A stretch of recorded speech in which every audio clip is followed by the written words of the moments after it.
Simulan po natin ang ating pagdiriwang sa ngalan ng Ama at ng Anak at ng Espiritu Santo. Amen. Ang pagpapala ng ating Panginoong Jesucristo, ang pag-ibig ng Diyos Ama at ang pakikipagkaisa ng Espiritu Santo naway sumainyong lahat. At sumayo rin. Mga kapatid, tayong lahat ay tinipon ng ating Nuestro Padre, Jesus Nazareno, bilang kaanib ng angka ng Diyos. Kaya dumulog tayo sa maawaing Panginoon na nagpapatawad ng lubos. Sinugong tagapagpagaling sa mga nagsisisi, Panginoon, kaawaan mo kami. Panginoon, kaawaan mo kami. Dumating na tagapag-anyayang mga makasalanan ay magsisi, Kristo, kaawaan mo kami. Kristo, kaawaan mo kami. Nakaluklok ka sa kanan ng Diyos Ama para ipamagitan kami. Panginoon, kaawaan mo kami. Panginoon, kaawaan mo kami. Kaawaan tayo ng makapangyarihang Diyos. Patawarin tayo sa ating mga kasalanan at patnubayan tayo sa buhay na walang hanggan. Amen. Manalangin tayo. Ama naming makapangyarihan, ang mga mabubuti ay iyong gantimpalaan sa kanilang ginagawang kabutihan at ang mga masasama ay iyong binibigyan ng pagkakataong makapagbagong buhay. Kaawaan mo kaming sumasamo sa iyo upang ang pag-amin namin sa nagawang kasalanan ay magkamit para sa amin ng iyong kapatawaran sa pamamagitan ni Jesucristo kasama ng Espiritu Santo magpa sa walang hanggan. Amen. Magsiupo muna po ang lahat. Pagbasa mula sa aklat ni Propeta Isaías. Sabi ng Panginoon sa kanyang bayan, sa araw ng pagliligtas sa iyo ay lilingapin kita at tutugunin ang paghingi mo ng saklolo. Babantayan kita at iingatan. Sa pamamagitan mo'y gagawa ako ng tipan sa mga tao. Ibabalik kita sa sariling lupain na ngayon ay walang kaayusan. Palalayain ko ang nasa bilangguan at bibigyan ng liwanag ang nasa kadiliman. Sila'y matutulad sa mga tupang nanginginain sa magandang pastulan. Hindi sila magugutom ni mauuhaw. Hindi rin daranas ng matinding init ng sikat ng araw at sa disyerto, sapagkat papatnubayan sila noong isa na nagmamahal sa kanila. Sila'y ihahatid niya sa bukal ng tubig. Gagawa ako ng lansangan sa gitna ng mga bundok, at ako'y maghahanda ng daan para siyang danaanan ng aking bayan. Darating ang bayan ko buhat sa malayo, mula sa hilaga at sa kanluran, gayon din sa Sibene sa timog. Kalangitan, umawit ka, lupa, ikaw ay magalak, gayon din ang mga bundok, pagkat inaaliw ng Panginoon ang kanyang hinirang. Sa gitna ng hirap ay kinakabagan. Ang sabi ng mga taga-Jerusalem, pinabayaan na tayo ng Panginoon, nakalimutan niya na tayo. Ang sagot ng Panginoon, malilimot kaya ng ina ang sarili niyang anak? Hindi kaya niya mahalin ang sanggol na iniluwal? Kung mayroon mang inang lumilimot sa kanyang bunso, ako'y hindi lilimot sa inyo kahit na sandali. Ang salita ng Diyos. Salamat sa Diyos. Pag-ibig ng Diyos ay ganap, sa tanan siya'y nahahabag.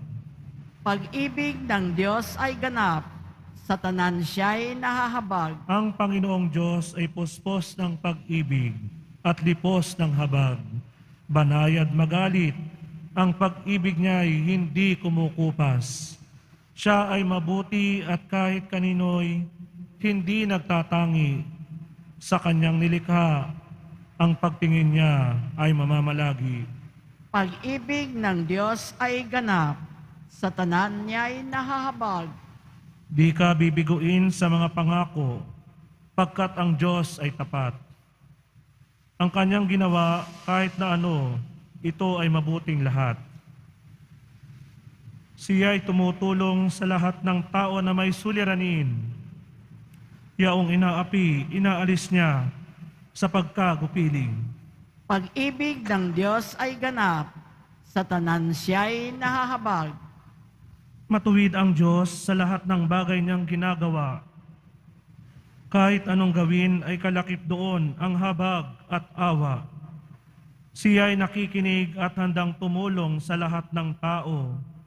Sa sino mang taong pagtawag sa Kanya'y tapat at totoo. Pag-ibig ng Diyos ay ganap, sa tanan siya'y nahahabag. Magsitayo na po ang lahat.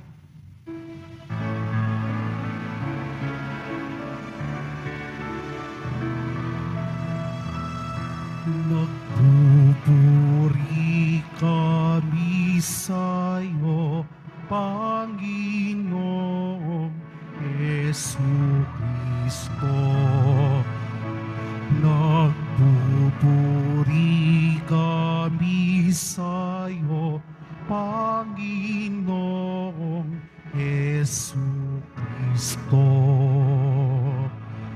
Pagkabuhay ako't buhay, nabubuhay na sinumang ako'y pinananaligan at di mapapanaigan ng kamatayan kailanman.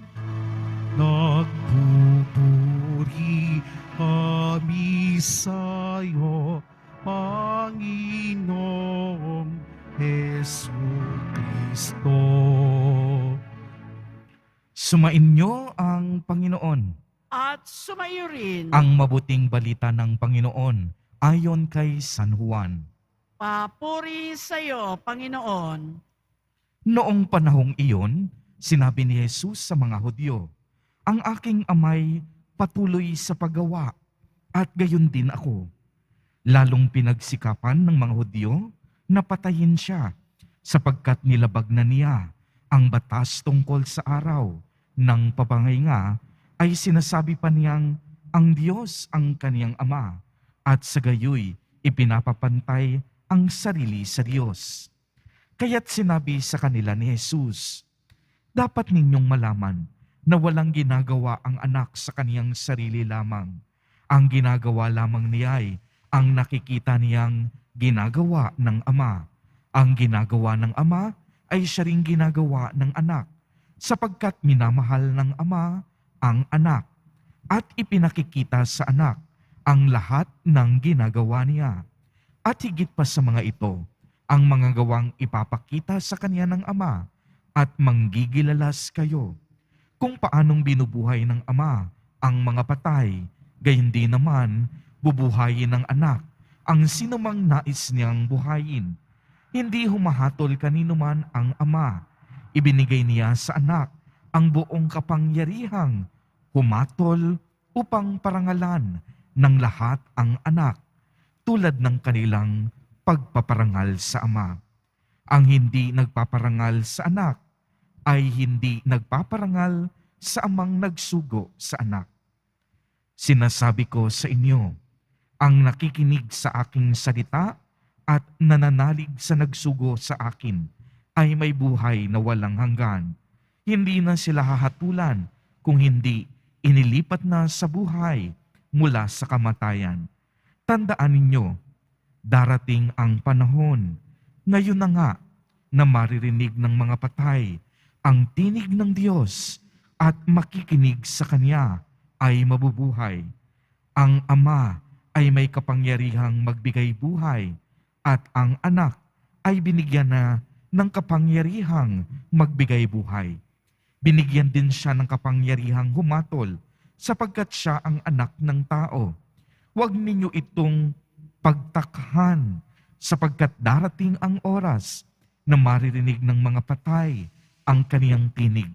Sila'y muling mabubuhay at lalabas sa kinalilibingan nila. Lahat ng gumagawa ng mabuti ay pagkakalooban ng buhay na walang hanggan, at lahat ng masama ay parurusahan. Wala akong ginagawa sa sarili ko lamang. Humahatol ako ayon sa sinasabi sa akin ng Ama, kaya't matuwid ang hatol ko. Hindi ang sarili kong kalooban ang aking sinusunod, kundi ang kalooban ng nagsugo sa akin. Ang mabuting balita ng Panginoon. Pinupuri ka namin, Panginoong Heso Kristo. Magsiupo muna po ang lahat. Magandang umaga po sa inyong lahat, mga kapatid kay Kristo. Sa lahat po ng ating mga taga-subaybay sa iba't ibang online platforms at sa lahat ng ating mga kadiboto sa iba't ibang panig ng Pilipinas at maging sa buong mundo kung saan tayo ay naaabot ngayon ng ating live streaming. Mapayapang umaga din po sa inyong lahat. Purihin at dakilain natin ang ating Panginoon, ang mahal na poong Jesus Nazareno. Palakpakan po natin ang ating Diyos na tapat. Dapat ninyong malaman na walang ginagawa ang anak sa kaniyang sarili lamang. Ang ginagawa lamang niya ay nakikita niyang ginagawa ng Ama. Ang ginagawa ng Ama ay siya ring ginagawa ng anak. Mga kapatid kay Kristo at mga kadiboto, narinig po natin ang mga makapangyarihang mga salitang ito mula sa ating mahal na poong Jesus Nazareno, na ang kaniyang pagkilos, ang kaniyang paggalaw, ang kaniyang pag-iisip ay batay sa kilos, galaw, at pag-iisip rin ng kaniyang Ama. Marami sa atin ang nagtatanong, noong isinugo ba ng Ama ang kaniyang kaisa-isa at bugtong na anak sa mundo, ay pinabayaan ba niya at ninais niyang maghirap at magpakasakit sa krus ang kaniyang anak? Maliwanag po na ang sagot, hindi. Ang ating Amang nasa langit, kailanman hindi nagpabaya. Ang ating Amang nasa langit, walang patid ang pagmamahal niya sa kaniyang anak. Maaari ngang mas masakit para sa isang ama na makita na naghihirap ang kaniyang anak. Siguro marami sa inyo ngayon, nakikinig sa inyong mga TV, nakikinig sa inyong mga radyo, marami sa inyo mga magulang. At alam ninyo kung ano ang pakiramdam ng isang magulang kung nakikita niyang nasasaktan, nasusugatan ang kanyang anak. Di po ba't doble ang sakit para sa mga magulang kapag nakita niyang nahihirapan ang kaniyang anak? Ganito marahil ang nararamdaman ng ating Amang nasa langit sa mga sandaling nakikita niya na ang kaniyang bugtong na anak pinahihirapan, hinahampas sa haliging bato, nagpapasa ng krus, ipinako sa krus. Doble ang sakit na nararamdaman ng Ama. Ngunit dahil sa dakilang pag-ibig ng Diyos, kaya niya ipinahintulot ang mga bagay na ito. Dahil ako mahalaga sa Diyos. Ikaw mahalaga sa Diyos. Tayong lahat mahalaga sa Diyos. Dahil sa dakilang pag-ibig ng Diyos, kaya tayo ngayon may buhay at umiiral. Dahil hindi madamot ang Diyos, ipinagkaloob niya sa atin ang mga biyaya at mga grasya na sa maraming pagkakataon we do not deserve. Maraming bagay, maraming pagkakataon, maraming pangyayari, hindi tayo karapat-dapat. Ngunit hindi kasalanan ang tinitignan sa atin ng Diyos, kundi ang pag-ibig at kabutihan na mayroon sa ating puso. Si Jesus, siya ang mukha ng awa at habag ng Diyos Ama. Ang ating Nuestro Padre, Jesus Nazareno, ay ang ating tunay na tagapagligtas. Kaya nga po sa kabila ng ating pagtalikod at pagsuway sa kaniyang kalooban, tayo pa mismo ang hinahanap ng Ama upang magbalik loob. Alam po ninyo kung ating iisipin, pwede naman tayong pabayaan ng Diyos kung gugustuhin niya. Sa katigasan ng ating ulo, sa katigasan ng ating puso, pwede namang magpabaya ang Diyos. Subalit, hindi niya ito kailanman gagawin sapagkat sadyang siya ay mabuti. Hahanapin at hahanapin niya tayo sa kabila ng ating mga kasalanan at karumihan. Kung tayo ay magbabalik loob, tayo ay bibigyan niya ng bagong dangal. Lilinisin niya tayo sa ating mga kasalanan at hindi siya magdadalawang isip na pagkalooban niya tayo ng buhay na walang hanggan. Sinasabi nga sa unang pagbasa, hindi tayo kayang kalimutan ng ating Ama. Amen.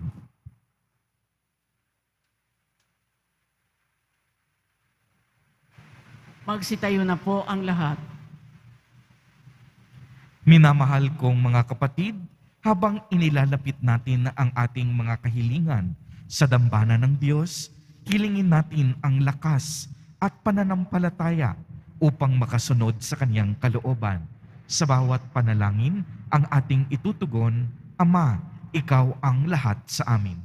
Ama, Ikaw ang lahat sa amin. Ang simbahan naway maging gabay ng kanyang mga kasapi sa daan ng kabutihan at dalhin sila sa pag-ibig ng Diyos. Manalangin tayo. Ama, Ikaw ang lahat sa amin. At tinawang talikuran ang kasalanan ng buong puso at maging masunurin sa mga batas ng Diyos. Manalangin tayo. Ama, Ikaw ang lahat sa amin. Ang lahat ng nagdaranas ng pagsubok at pag-uusig dahil sa kanilang pananampalataya, naway magtiyaga at magtiwala sa Diyos. Manalangin tayo. Ama, Ikaw ang lahat sa amin. At tinawang masundan ang halimbawa ni Jesus at makiayon tayo sa kalooban ng Diyos. Manalangin tayo. Ama, Ikaw ang lahat sa amin. Ama naming nasa langit, tulungan mo kaming iayon ang aming sariling kalooban sa iyong kalooban upang makapamuhay kami sa paraang ninanais mo. Hiniling namin ito sa pamamagitan ni Kristo na aming Panginoon. Amen. Magsiupo ang lahat.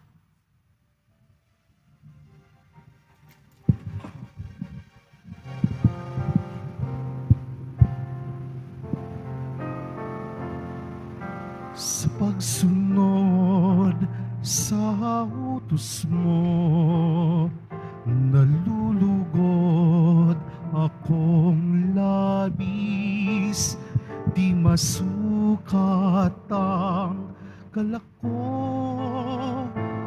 pagkat aking iniibig.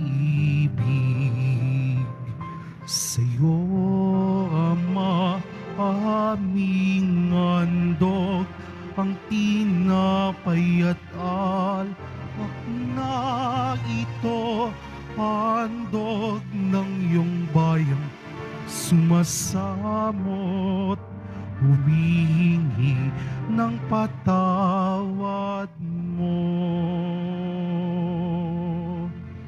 Magsitayo na po ang lahat. Manalangin kayo mga kapatid upang ang paghahain natin ay kalugdan ng Diyos amang makapangyarihan.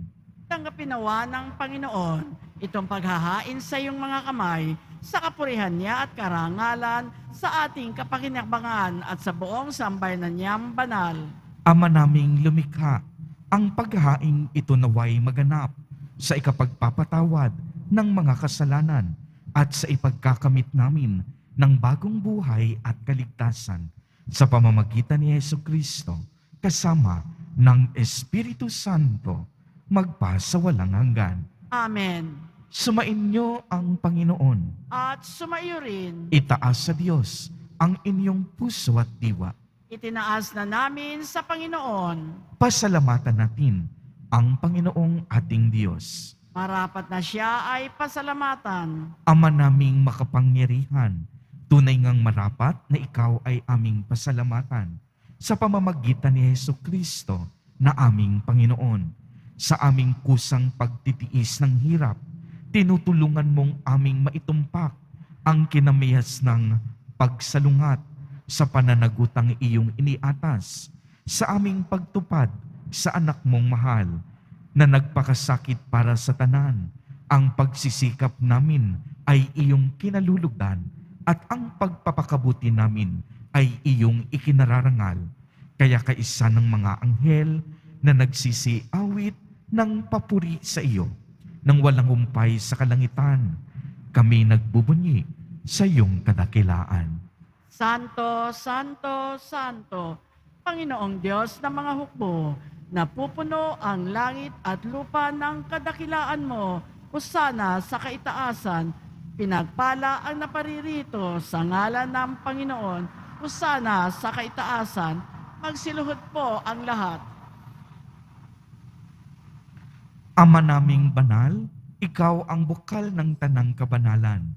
Kaya't sa pamamagitan ng iyong Espiritu, ay gawin mo pong mga banal ang kaloob na ito upang para sa amin ay maging katawan at dugo ng aming Panginoong Hesukristo. Bago niya pinagtiis ang kusang loob na maging handog, hinawakan niya ang tinapay, pinasalamatan kaniya, pinaghati-hati niya iyon, iniabot sa kaniyang mga alagad at sinabi, "Tanggapin ninyong lahat ito at kanin. Ito ang aking katawan na ihahandog para sa inyo."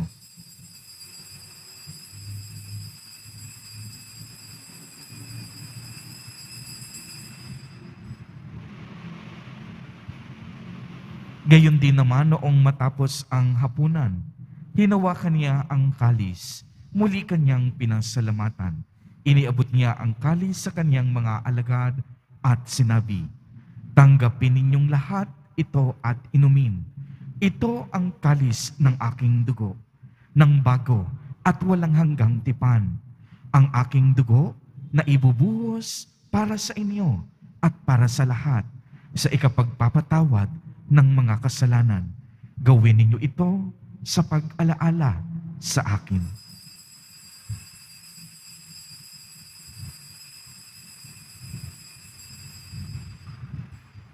Magsitayo na po ang lahat. Ipagbuni natin ang misteryo ng pananampalataya. Si Kristo'y namatay, si Kristo'y nabuhay, si Kristo'y babalik sa wakas ng panahon. Ama, ginagawa po namin ngayon ang pag-alaala sa pagkamatay at muling pagkabuhay ng iyong anak. Kaya't iniaalay namin sa iyo ang tinapay na nagbibigay buhay at ang kalis na nagkakaloob ng kaligtasan. Kami nagpapasalamat dahil kami iyong minarapat na tumayo sa harap mo para maglingkod sa iyo. Isinasamo namin kaming magsasalo-salo sa katawan at dugo ni Kristo ay mabuklod sa pagkakaisa sa pamamagitan ng Espiritu Santo. Ama, lingapin mo po ang iyong simbahang laganap sa buong daigdig. Puspusin mo kami ng pag-ibig, kaisa ni Francisco na aming Santo Papa at ni Jose na aming Obispo at ng Tanang Kaparian. Alalahanin mo rin ang mga kapatid naming nahimlay nang may pag-asang sila'y muling mabubuhay, gayon din ang lahat ng mga pumanaw. Kaawaan mo sila at patuloyin sa iyong kaliwanagan. Kaawaan mo at pagindapatin kaming lahat na makasalo sa iyong buhay na walang wakas, kaisa ng mahal na Birheng Maria na ina ng Diyos, ng kabiyak ng puso niyang si San Jose, kaisa ng mga apostol ni San Juan Bautista, San Lorenzo Ruiz de Manila, at San Pedro Calungsod, at ng lahat ng mga banal na namuhay dito sa daigdig ng kalugod-lugod sa iyo. Maipagdiwang nawa namin ang pagpupuri sa ikararangal mo sa pamamagitan ng iyong anak na aming Panginoong Heso Kristo.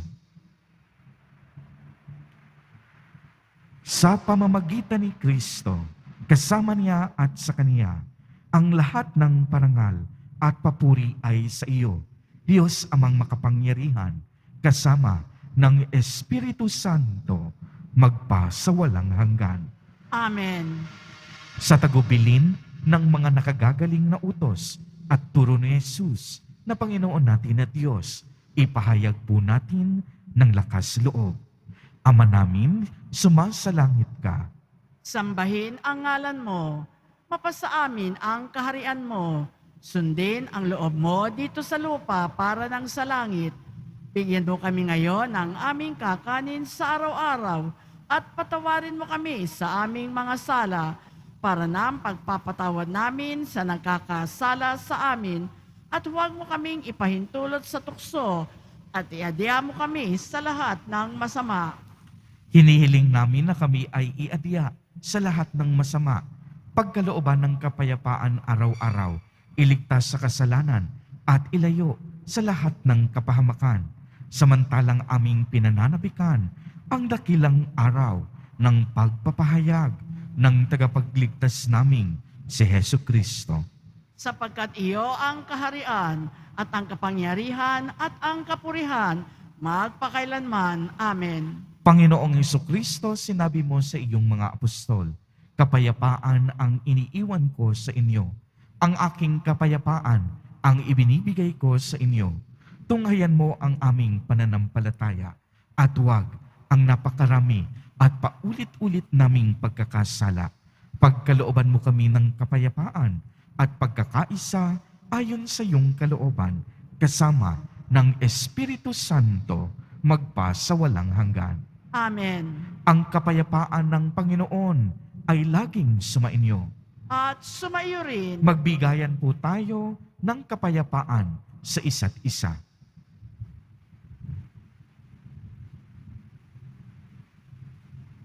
Kordero ng Diyos na nag-aalis ng mga kasalanan ng sanlibutan, maawa ka sa amin.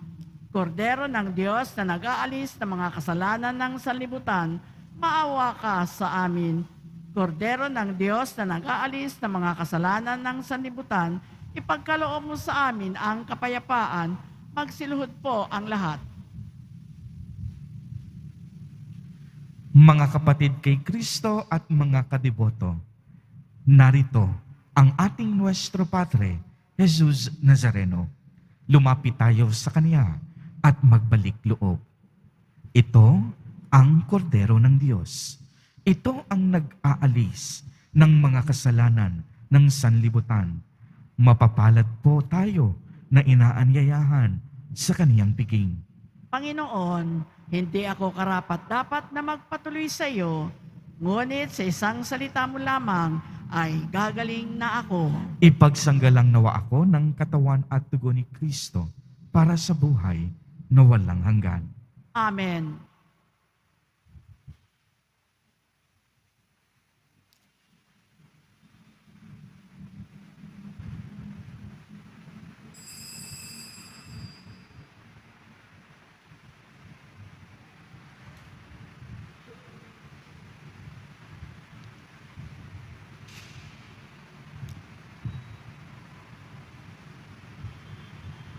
Para sa lahat ng tatanggap ng banal na komunyon, Ang tamang paraan ng pagtanggap ay kaliwang kamay sa ibabaw ng kanang kamay at sasagot po tayo ng amen pagkasabi ng pari o ng lay minister ng katawan ni Kristo at isubo sa bibig bago umalis sa harapan ng pari o lay minister. Sumunod po tayo. Maraming salamat po.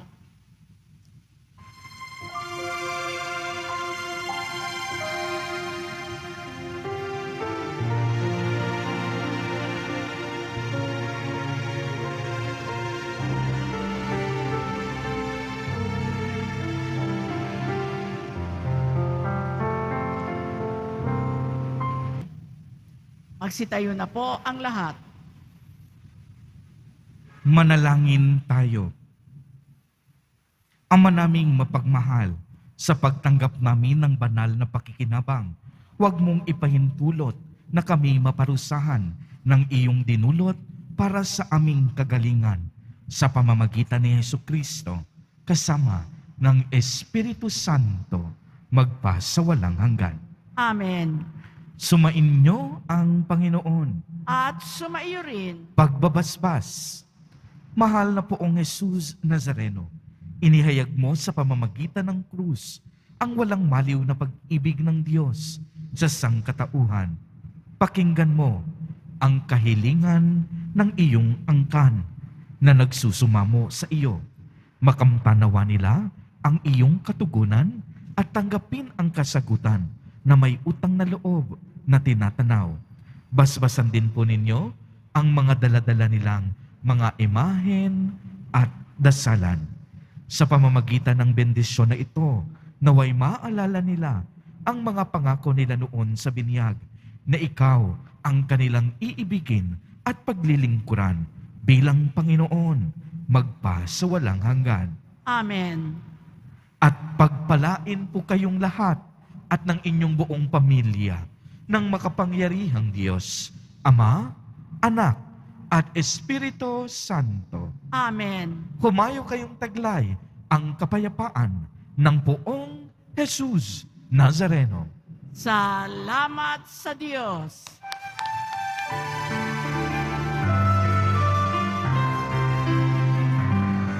Nuestro Padre Jesus Nazareno, sinasamba ka namin,